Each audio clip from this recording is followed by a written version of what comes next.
Hello everyone, today we are going to start a topic copyright from Intellectual Property Act. Copyright होता क्या है? Copyright law जो है एक ये सिंपल लॉ है। ये हमें बताता है कि जैसे हमने कोई भी चीज़ क्रिएट की, तो कोई भी अगर चीज़ क्रिएट करता है पर्सन, तो अपने ओन माइंड से, अपने स्किल से क्रिएट करता है, तो उस पर हमारा राइट पूरा है। ठीक है, तो कॉपीराइट जो लॉ है वो हमें प्रोटेक्शन देता है कि कोई हमारी क्रिएट की हुई चीज़ को खुद के नाम पे वो पब्लिश ना कर सके।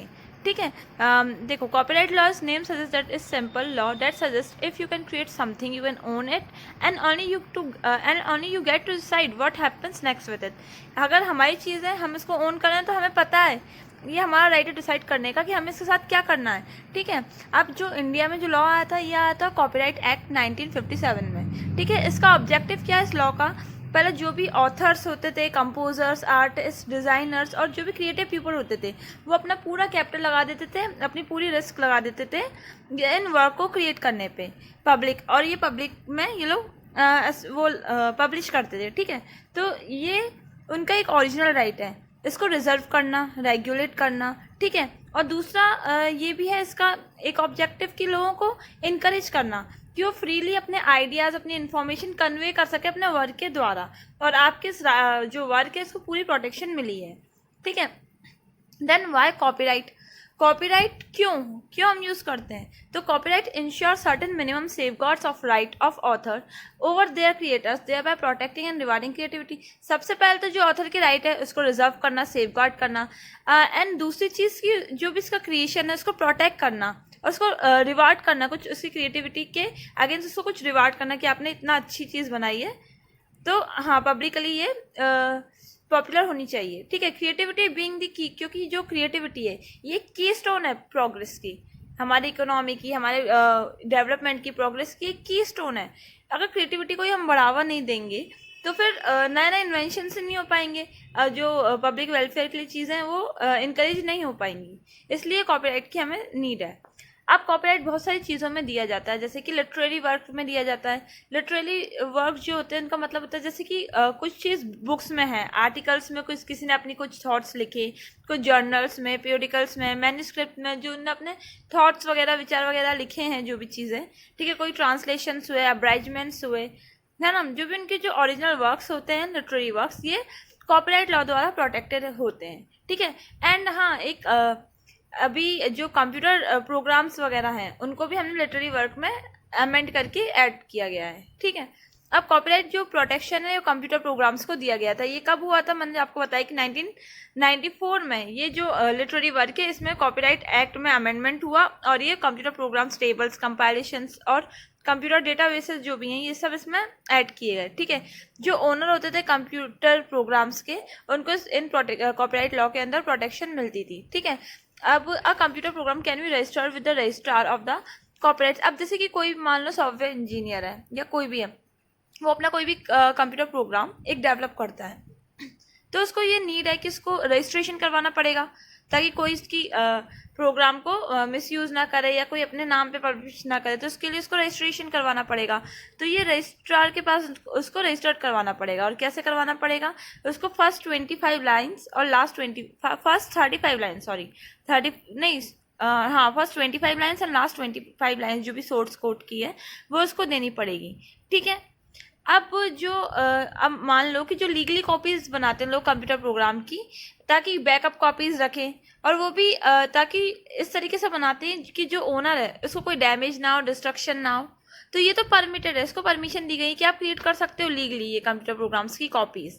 ठीक है, लेकिन आप इन्फ्रिंज करोगे, मिसयूज़ करोगे इसको, बिना परमिशन के आप उसको क्या बोलते हैं, पब्लिश करोगे अपने नेम पे, तो ये एक तरीका इन्फ्रिंजमेंट होता है कॉपीराइट का, तो ये एक ऑफेंस है। अब ड्रामेटिकल वर्क्स क्या होते हैं? इसमें भी कॉपीराइट दिया गया है। ड्रामेटिकल वर्क्स जो भी चीज़ें जो कि जो वर्क्स हैं जो कि फिजिकली परफॉर्म्ड होती हैं, capable of being physically performed, और it is not be fix in, ये सिर्फ राइटिंग वगैरह में नहीं लिखी रहती हैं। ये कोई ड्रामा हुआ, कोई कोरियोग्राफिक वर्क हुआ, कोई डांस एलिमेंट हुआ, किसी कॉस्ट्यूम है, सीनरी है, तो ये जो ड्रामेटिकल वर्क्स हैं लोगों के, इनको भी प्रोटेक्शन दी गई है कॉपीराइट एक्ट में। अब आर्टिस्टिक वर्क को भी दी गई। आर्टिस्टिक वर्क में क्या क्या इंक्लूड हो जाएंगी? पेंटिंग हुई, ड्राइंग हुई, स्कल्पचर्स हुए, इंग्रेविंग्स हुई, फोटोग्राफ्स हुई, ड्राइंग में भी मैप हो गया आपका, है ना, प्लान्स वगैरह हो गए और ब्लूप्रिंट हो गए, जो भी आर्टिस्टिक वर्क्स वगैरह हैं, इन सबको भी प्रोटेक्शन दिया गया है कॉपीराइट एक्ट में। अब सिनेमेटोग्राफिक फिल्म्स एंड साउंड रिकॉर्डिंग्स, जो सिनेमा में, थिएटर में जो भी चीज़ें हैं जो कि रिकॉर्डिंग के काम आती हैं, जैसे कि जिसमें रिकॉर्डिंग का मेथड यूज़ होता है, कोई इमेजेस है या कोई इंक्लूडिंग वीडियो रिकॉर्डिंग्स हैं, शॉर्ट क्लिप्स हो गई, सेल फोन्स या वेबकैम्स की जो रिकॉर्डिंग्स हो गई वगैरह, सिनेमेटोग्राफी के अंडर जो आती हैं, उन सबको भी कॉपीराइट एक्ट के अंदर हमें मतलब प्रोटेक्शन दिया गया है इन चीज़ों में भी। देन म्यूजिकल वर्ड्स में, मतलब कि म्यूजिकल जो नोटेशन है, ग्राफिकल नोटेशन है उस वर्ड का, मीन्स म्यूजिक और सॉन्ग, अपन जैसे कोई भी गाना सुनते हैं तो उसके वर्ड्स और उसका जो सॉन्ग है उन दोनों का भी अलग अलग राइट है, तो ये राइट भी मर्ज नहीं होता। वर्क किसी ने मतलब अपने वो दिए हैं और सॉन्ग्स दिए हैं, उसका म्यूज़िक अलग है और वर्ड्स अलग है, तो दोनों के अलग अलग है, इसलिए इसमें ये मर्ज नहीं हो सकते। तो म्यूजिकल वर्क्स में भी कॉपीराइट को प्रोटेक्शन दिया गया है कॉपीराइट एक्ट में। अब ओनरशिप ऑफ कॉपीराइट क्या होता है? ओनरशिप ऑफ कॉपीराइट सेक्शन 17 जो कॉपीराइट एक्ट में ये बताया गया है कि जो ऑथर होता है कोई भी वर्क का, ठीक है, वो फर्स्ट ओनर होता है, ठीक है। ये रिकॉग्नाइज करता है, सेक्शन जो 17 है रिकॉग्नाइज करता है ऑथर को कि जो ऑथर है वो भी कोई भी कॉपीराइट चीज़ का फर्स्ट ओनर होगा, ठीक है।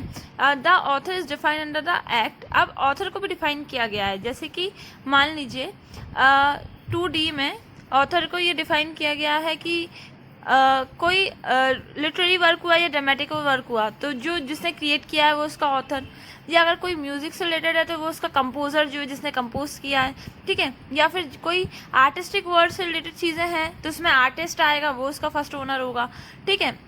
जो फोटोग्राफिंग चीज़ों में, हाँ, उसमें उसका आर्टिस्ट फर्स्ट ओनर होगा। सिनेमोग्राफिक जो फिल्म वगैरह और साउंड रिकॉर्डिंग जो चीज़ें हैं उसमें जो प्रोड्यूसर होता है वो उसका फर्स्ट वो होता है ऑथर, ठीक है। और इन सब में जो मतलब जो क्रिएट करता है ना वही उसका फर्स्ट ऑथर माना जाएगा, उस चीज़ का उसका ऑथर ही के पास फर्स्ट ओनर चीज़ का माना जाएगा, ठीक है।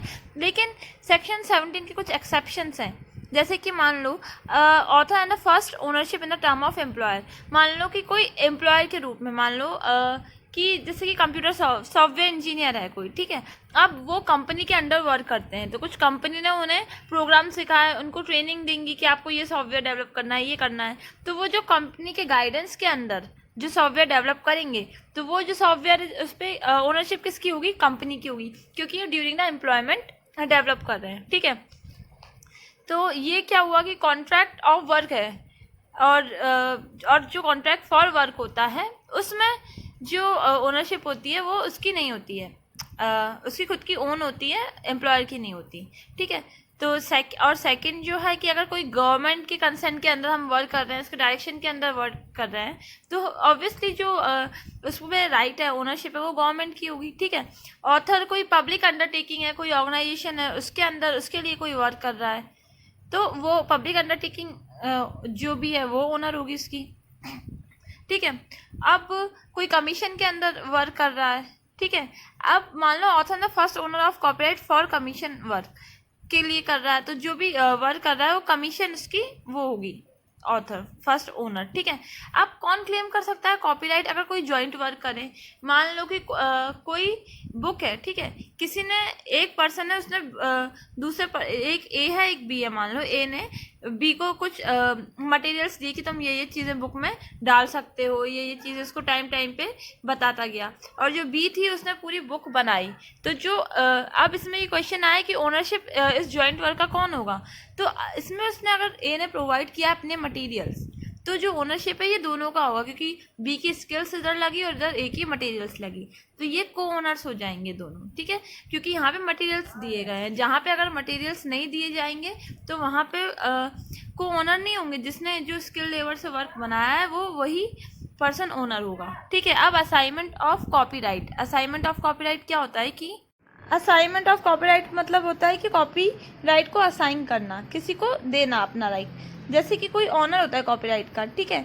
अब उसने क्या किया कि अपना जो भी वर्क उसने क्रिएट किया है वो असाइन कर दिया कोई और पर्सन को, ठीक है, या तो वो पूरा असाइन कर दिया या पार्शली असाइन कर दिया या कुछ लिमिटेशन के अंदर असाइन कर दिया, ये ऐसे असाइन कर सकते हैं। ठीक है, असाइनी वो होता है जिस पर्सन को असाइन किया जाएगा वो वर्क, ठीक है, उसको असाइनी बोलेंगे। या उसमें अगर असाइनी की डेथ हो जाती है तो उसमें असाइनी के लीगल रिप्रेजेंटेटिव भी आ जाएंगे, वो उसके अंडर काम करेंगे।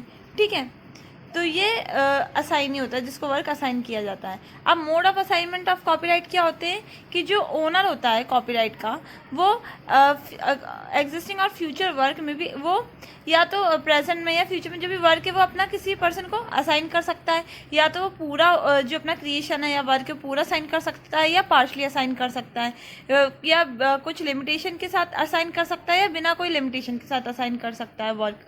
ठीक है, असाइनमेंट वैलिड तभी होगी जब हम दूसरे पर्सन को असाइन कर रहे हैं, वर्क दे रहे हैं, तो वैलिड तभी होगी जब हमने उसको रिटर्न किया होगा, वो राइटिंग में होगी, साइंड होगी। ठीक है, वो ओरल जो है वो परमिसेबल नहीं है।